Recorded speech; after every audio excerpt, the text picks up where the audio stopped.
Ortega, él es de casa, aquí es profesor investigador de la UAM Xochimilco. Pues por favor, Buenas tardes, ya para que despertaran si estaban durmiendo. Verdaderamente, pues estoy contento, no, el tema no es para alegrarse definitivamente, pero para mí era muy importante cuando le planteé al doctor Roberto Huerta que hiciéramos esta actividad y encontramos eco. En la mayor parte de ustedes debe de ser del tronco divisional o de la licenciatura en Política y Gestión. Escuchar el relato que las colegas, las compañeras hacen de su experiencia. Primero porque revela los secretos del Estado. El Estado no nada más es la burocracia, las maneras de vincular al gobierno con la sociedad, que eso es parte de lo que hacemos aquí. Los secretos del Estado también son estas historias.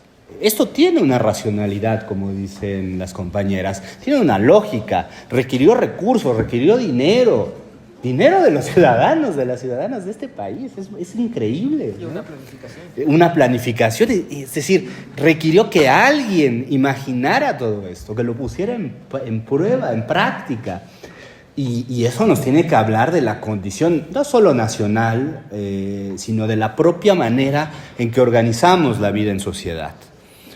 Por supuesto, no es todo el Estado tiene muchas caras, pero es una cara que no estamos acostumbrados a escuchar. Estamos acostumbrados a escuchar otros relatos, ¿no? Otras maneras de vincular. Eso en primer lugar. Después nos pone en algo que la mayor parte de los relatos de eso que se llama la historia, pero que puede venir de múltiples fuentes, que había colocado como una cierta excepcionalidad. Bueno, sí habíamos tenido el 2 de octubre, ¿no? Pues no sabemos cuántos, no fueron miles, no fueron cientos, pero hubo muertos. Pero una rareza en realidad. En realidad este había sido un país estable, sus universidades nunca cerraron, como sí lo hicieron en otros países, nunca tuvimos una ruptura institucional, nunca dejó de funcionar el gobierno, nunca tuvimos desde Manuel Ávila Camacho no habíamos tenido un militar en el gobierno, sí en los estados, pero no en el nacional. Éramos una excepcionalidad. No excepcionalidad nada, somos parte de la historia de América Latina, también por su lado malo, también por su lado negativo, ¿no? Y esta historia y estos horrores exponenciales en Guatemala, estos errores en El Salvador, estos horrores en Argentina, en Chile, pero somos parte de esa historia, ¿no? Y es muy importante reconocernos como parte de esa. Ojo, también Estados Unidos está, también Canadá está en esta historia, tampoco crean que eran moneditas de oro y no pasaba esto. Esto también pasó en Europa también. Lo sabemos menos, pero pasó también hubo desaparecidos, también hubo cárcel política, en Estados Unidos hubo asesinados políticos en múltiples comunidades, pero estamos más cerca de América Latina por las formas, las técnicas, ¿no? Esto que Eugenia y Soledad nos relataron hoy tiene que ver mucho con las técnicas. ¿Cuándo empezó la utilización de estos mecanismos? ¿Se extendió hacia otros sectores de la sociedad? Ciertamente, pero la motivación política es muy importante, porque si tu Estado te persigue por una motivación política es que no hay libertad, es que está faltando la libertad, ¿no? Y la libertad es una conquista, ¿no? Hemos conquistado múltiples espacios de libertad, pero ojo, hay que cuidarlos, hay que profundizarlos, porque está en riesgo siempre puede estar en riesgo. Empiezan en 65 en parte por el asalto al cuartel Madera, que es un asalto ocurrido el 23 de septiembre de ese año, que es digamos la primera noción después de la revolución, una guerra civil que nos costó 1 millón de muertos. Sí éramos excepcionalidad, pero teníamos algo, ¿no? Teníamos una revolución a cuestas. No era la primera guerrilla después de la posrevolución, sobre todo en Morelos. Había habido intentos de autodefensa, ¿no? La violencia en México tiene que ver mucho con el mundo campesino, con una violencia milenaria, ¿no? Con formas de autoorganización, de autodefensa.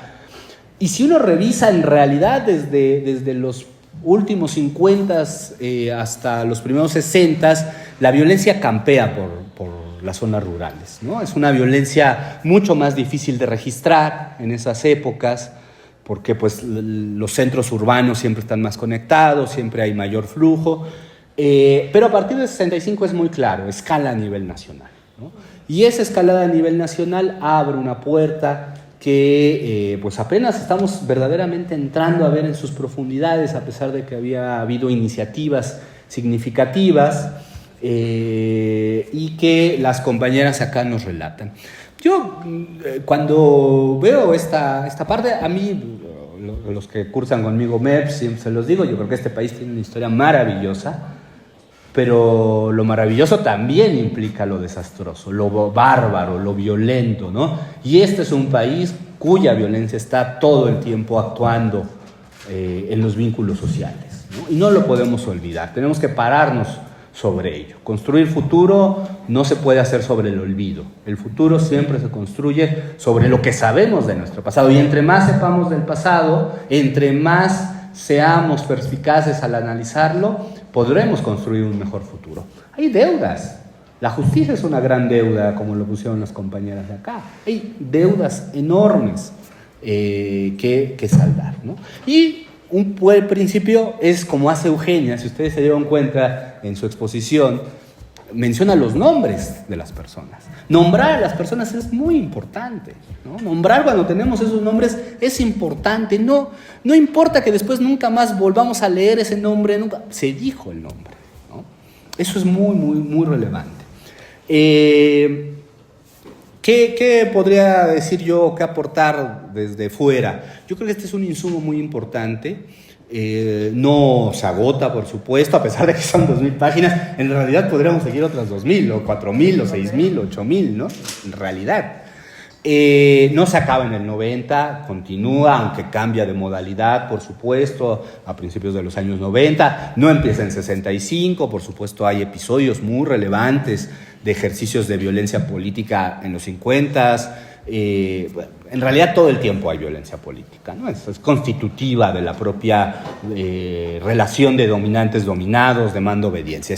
Siempre estará, pero claramente se acentúa, se radicaliza, se vuelve racional burocrática o racional técnica muy claramente a partir de los años 60, ¿no? Y involucra los casos más diversos, como bien lo pusieron bien las compañeras de acá. El caso más conocido, del cual se están haciendo ya algunos documentales, hay películas, hay series. Ahora en el 11 hubo una que está por ahí circulando, muy reciente. Vamos a ver más seguramente, esperemos ver más, porque esto es muy importante. Tenemos que ir a fuentes, por ejemplo, una muy importante para otras generaciones fue una novela que se llamó Guerra en el Paraíso. Si no la han leído, léanla. Guerra en el Paraíso es una novela de Carlos Montemayor, que además fue profesor de la UAM mucho tiempo, que es una novela sobre ese caso dramático que es Guerrero, ¿no? Y Guerrero como uno de los grandes centros represivos y de violencia política, ¿no? Por cierto, la violencia en Guerrero ni es Ayotzinapa, no empieza ahí, ¿no? Tiene su lógica histórica. Ayotzinapa está involucrado en términos de una violencia política desde los años 40, ¿no? Y eso me estoy viendo tranquilo, pero ya en su sentido moderno, desde los 40, ¿no? Es decir, ahí hay algo, ¿no? Bueno, yo quiero agradecer a las compañeras, independientemente de que ahora podamos escucharles a ustedes con respecto a lo que escucharon. Que no querramos escuchar el horror no quiere decir que el horror no haya existido. Existió, ¿no?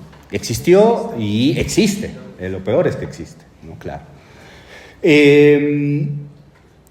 Agradecerles mucho estos pequeños granitos de arena para dar a conocer el trabajo que hicieron. El dato que da Eugenia no es menor. Encontrar efectivamente cuerpos de personas desaparecidas, es decir, que dejen de estar en su estatuto de desaparecidas, es muy importante. Es un pequeño grado de alivio, ¿no? Para las familias, los quienes quedan en esas, que ni siquiera podemos imaginar el horror, ¿no? ¿Qué significa eso? Yo quiero agradecerles mucho porque son muy ocupadas. Bueno, antes más, en la época de la comisión, pues era imposible ver a Eugenia, ahora ya la podemos ver, la cual me da mucho gusto. Igual a Soledad. ¿Me prestas la revista, Eugenia?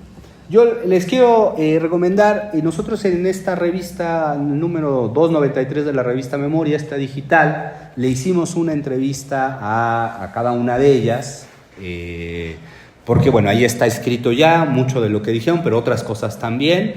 Esta no fue una historia fácil, esta es una historia muy complicada en su vaivén cotidiano, porque encuentra pues múltiples resistencias, frenos, muros, que hay que estar rompiendo todo el tiempo.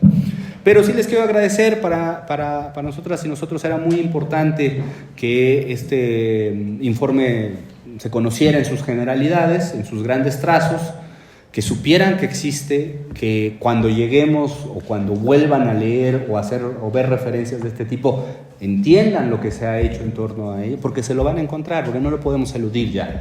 Ya a estas alturas de la vida política del país no podemos eludir en las clases, cuando revisamos el desarrollo de nuestro país, no podemos eludirlo, ¿no? Si alguien lo elude, pues es que está fallando gravemente, ¿no? Pero no lo podemos eludir.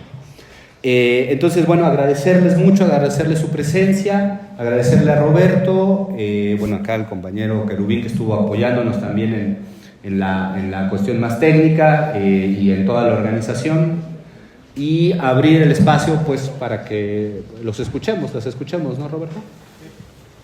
Muchas gracias, Jaime. Bueno, vamos a